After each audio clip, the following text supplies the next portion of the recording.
Hey Hammers fans, before we get started, make sure to drop a like, leave your comment, and subscribe to the channel.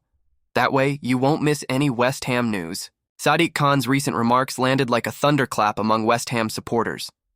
The mayor of London made it clear that, if new owners were to take over the club and propose leaving the London Stadium, he would have no issue with it. Just like that. His message was direct, almost a signal from someone tired of the ongoing stalemate that has surrounded the stadium ever since that controversial move from Upton Park to Stratford back in 2016. The atmosphere around the London Stadium has turned increasingly toxic this season. What used to be mild discontent has now become an open protest movement. Many fans who never truly accepted the cold and distant feel of the new ground have found a new target: majority shareholder David Sullivan. Banners calling for him to sell the club are now common sights, as supporters grow convinced his time is up. The issue is that with a 99-year lease signed in 2013, there's not much that can be done, at least not for now. Without owning the stadium, West Ham cannot make any significant structural changes to it. That limitation has become a source of deep frustration. Supporters look enviously at clubs like Everton and Tottenham, who have both built football-specific arenas that reflect their own identities. Meanwhile, West Ham are left with a venue that, however impressive, has never truly felt like home. In the midst of this turbulence, Sadiq Khan appeared with a surprisingly measured tone. In an exclusive interview, he stated that if new owners came forward with a serious plan to relocate the club, he would be open to discussion. Moreover, he stressed that he had no issue with considering such a proposal, calling the London Stadium a great asset for our city, and noting that the mayor's office was always willing to talk, whether with the current owners or with new investors. Curiously, Khan was careful to mention that he has a good relationship with Sullivan and the current West Ham hierarchy.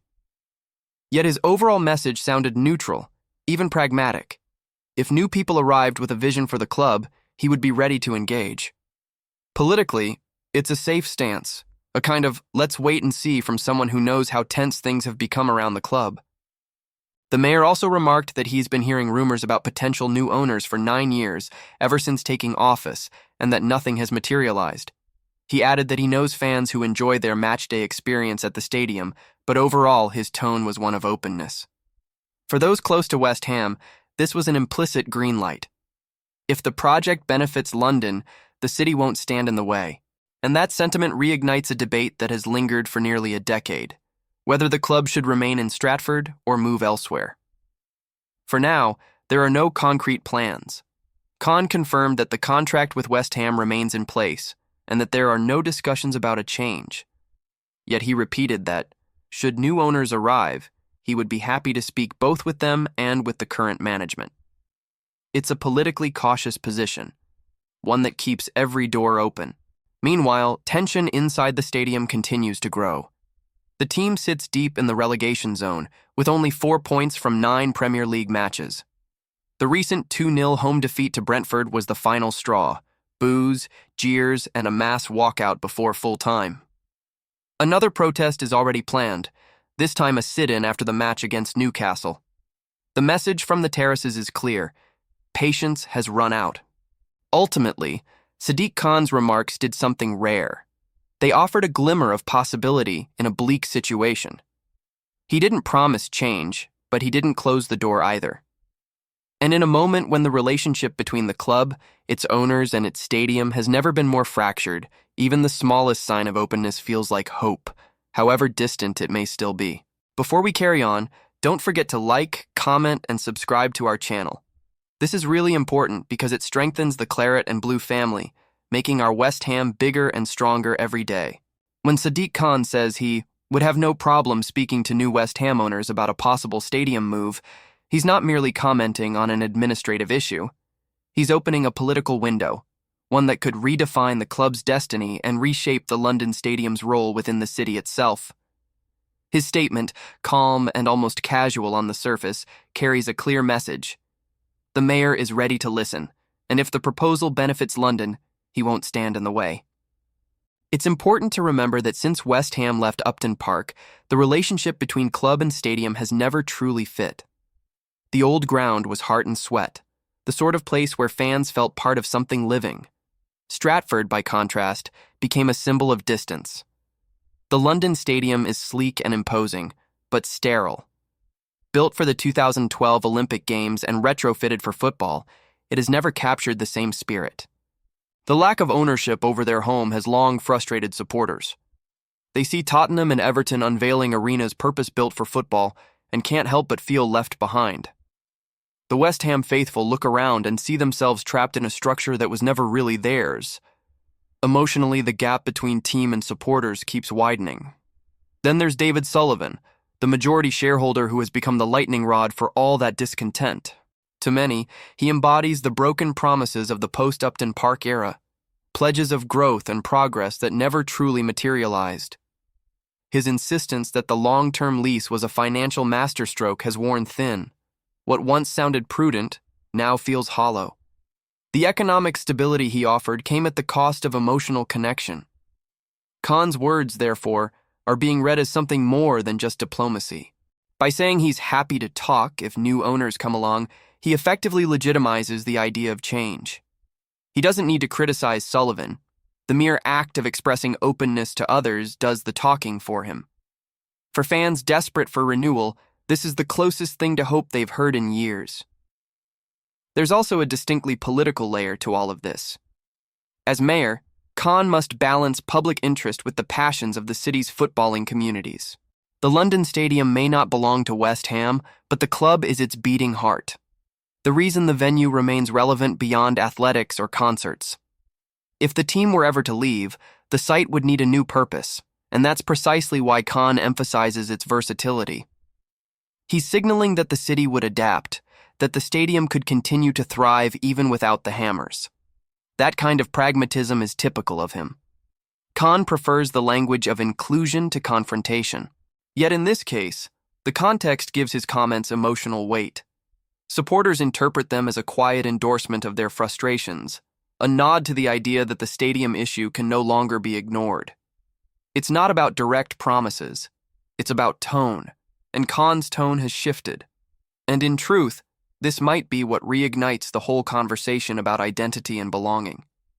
For years, building a new stadium seemed impossible, too expensive, too complicated. But football has changed.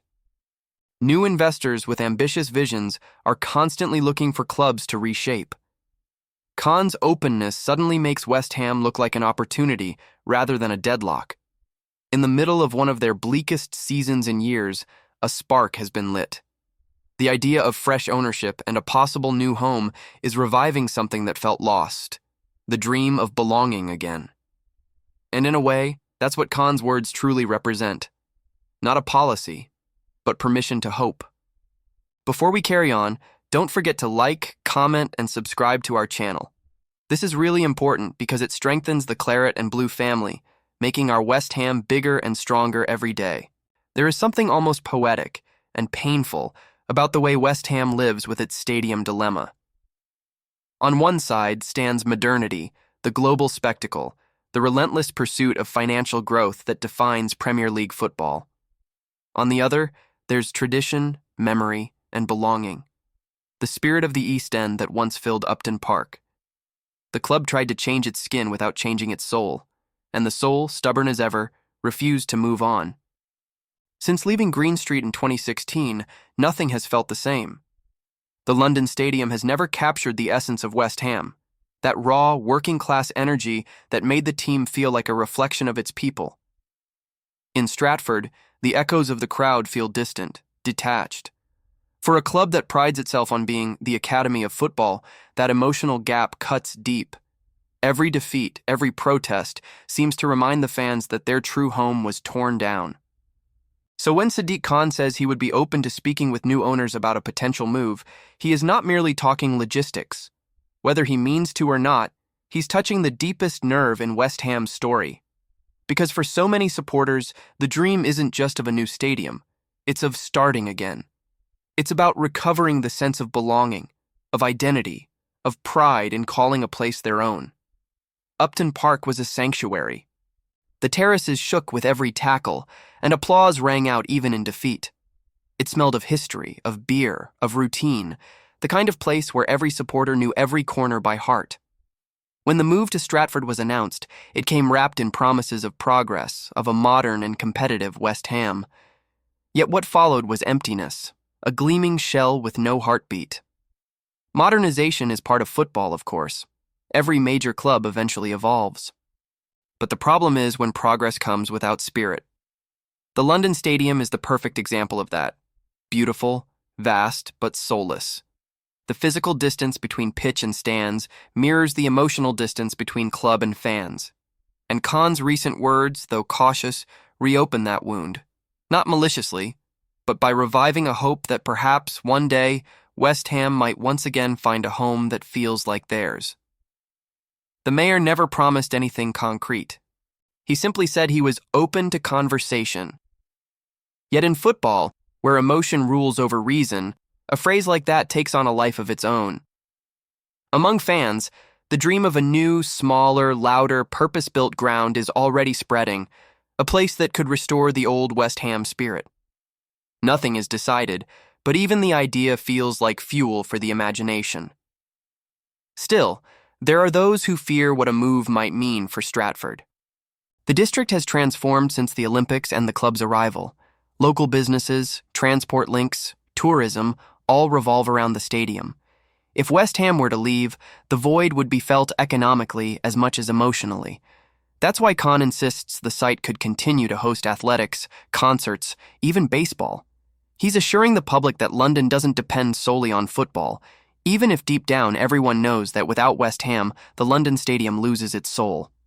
It's that duality, the politician thinking of the city, the fans thinking of the club, that makes this such a delicate moment. Khan must stay neutral, but supporters read between the lines, and West Ham fans have always been good at that. They are a people who have lived through struggle, who celebrate authenticity more than glory. The West Ham crisis isn't just sporting, it's existential. The team sits near the bottom of the league, but the dissatisfaction runs deeper than results. The stadium has become a symbol of everything that's been lost, and when a political figure, even unintentionally, hints at change, it rekindles something powerful. It reminds people that the road home might still exist, even if it must be rebuilt elsewhere. Perhaps Khan's remarks will be remembered not for what they decide, but for what they acknowledge, that the marriage between West Ham and the London Stadium was never quite right. Recognizing that truth in itself is a turning point. And so the supporters wait, for new owners, new plans, maybe even a new home. They wait for West Ham to feel like West Ham again, the club that's always fought against the odds but never against its own soul. Maybe, just maybe, Khan's words are the first sign that such a return to authenticity is still possible. Because in the end, what's at stake isn't just where the team plays, it's who the team is. So that's all for today, folks. Thanks for watching. Don't forget to like, leave a comment, share, and of course subscribe to the channel for more. Take care, and I'll see you next time.